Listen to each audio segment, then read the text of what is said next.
नमस्कार, आदाब। मैं हूं राव अकरम और आप देख रहे हैं मेरा हिंदी यूट्यूब चैनल। साथियों, अगर आप लोग मेरे इस यूट्यूब चैनल पर पहली बार आए हैं तो कृपया चैनल को सब्सक्राइब कर लें और साथ में बेल आइकन की घंटी को दबाना ना भूलें। सरकारी ज़मीन को अपने नाम कैसे करें और कब्जा कैसे हटाएं, और कब्जा है और कब्जा नहीं भी है,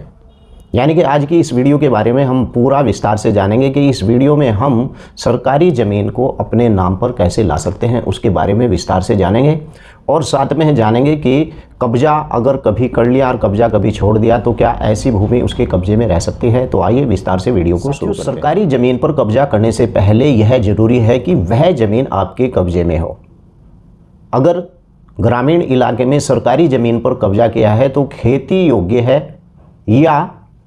उस ज़मीन पर मकान बनाया है तो उस ज़मीन को आपके नाम कराने की प्रक्रिया है क्या है।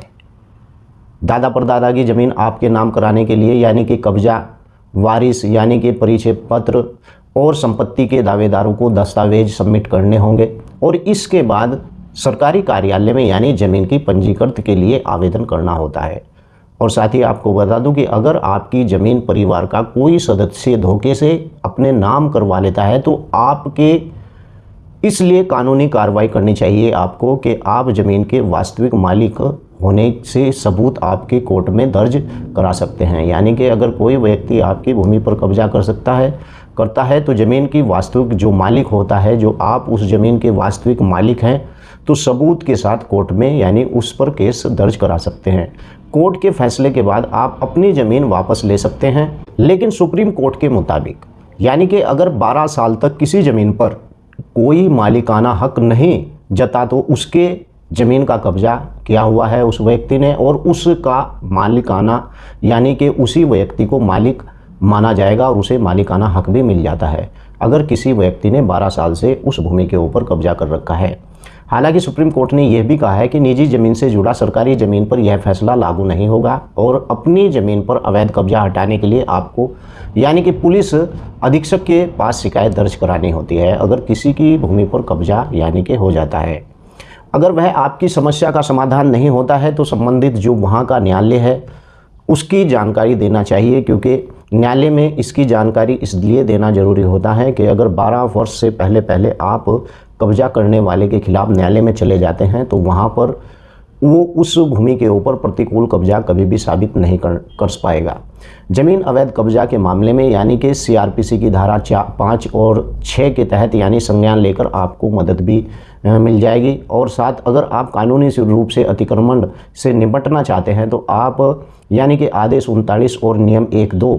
और 3 के अनुसार यानी निषेधाज्ञा के आदेश पर यानी हट जाने का दावा करने के लिए अदालत का दरवाज़ा भी खटखटा सकते हैं ऐसे व्यक्ति के खिलाफ। अवैध कब्जा करने वाले को 3 माह तक की कैद यानी कि 3 महीने की कैद या 550 रुपये का जुर्माना भी यानी उस व्यक्ति को देना पड़ सकता है अगर कोई व्यक्ति आपकी भूमि पर कब्जा करता है। और भूमि के अंदर कैसे आप अगर सरकारी भूमि है उसके अंदर आप कैसे अपना नाम यानी दर्ज कराना चाहते हैं तो इस प्रकार से आपका अगर उस भूमि के ऊपर कब्जा है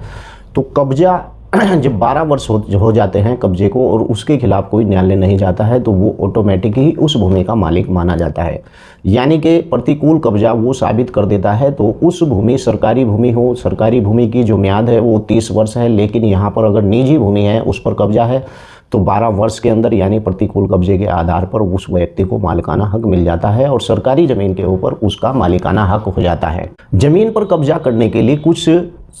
जो शर्तें होती हैं उन्हें पूरी करनी होती है। यानी कि अगर आपके पास इस प्रकार की कोई ज़मीन है, सरकारी ज़मीन है या किसी की निजी ज़मीन है और आप चाहते हैं कि ऐसे ही किसी का नाम किसी भी ज़मीन के अंदर नहीं होता है कि आप सोच लें कि फला की ज़मीन मैं कब्जा लूँ या इस प्रकार से आपके नाम उस भूमि के ऊपर जल्द आ जाए, तो ऐसा नहीं होता है। लिमिटेशन एक्ट के आधार पर यानी कि प्रतिकूल कब्जा कानून के आधार पर अगर किसी की निजी भूमि है तो 12 साल तक कब्जा और अगर सरकारी भूमि है तो 30 साल तक उस भूमि के ऊपर कब्जा होना चाहिए। नंबर 1 आपको बता दूं कि कब्जा करने का इरादा कागज़ के मालिक सहित यानी सभी लोगों को ज़मीन पर कब्जा करने और बाहर करने होना चाहिए। यानी कि कब्जा करने वालों का इरादा कागज़ के मालिक जो उसके कागज़ है उसके मालिक सहित सभी लोग जो ज़मीन पर कब्जा करने और उससे बाहर करने का भी होना चाहिए। नंबर 2 कब्जा प्रतिकूल होना चाहिए। ऐसा कब्जा नहीं होगा कि भाई आपका कब्जा है और कभी कब्जा छोड़ दिया, कभी कब्जा जो है रख लिया। इस प्रकार का कब्जा अगर आपने 50 साल भी कर लिया तो वो कब्जा आपको छोड़ना पड़ेगा। मालिक और यानी असली मालिक का स्वामित्व को स्वीकार नहीं करना चाहिए। और आपको बता दूं कि सीपीसी की धारा 251 के मुताबिक यानी कि जो प्रत्यात्मक कब्जा होना और न ही केवल कागज पर कब्जा पर्याप्त होगा, यानी कि ऐसा नहीं है कि कागजों में आपका कब्जा है और मौके पर आपका कब्जा नहीं है। कब्जे का एक अहम पहलू यह है कि इसका मतलब ज़रूरी नहीं है कि स्वामित्व हो और व्यक्ति जिस चीज़ पर कानूनी मालिक बने बिना ही उस पर अधिकार कर सकता है। यानी कि उदाहरण के तौर पर किसी संपत्ति पर पट्टे पर देने वाला व्यक्ति के पास पट्टे की अवधि के दौरान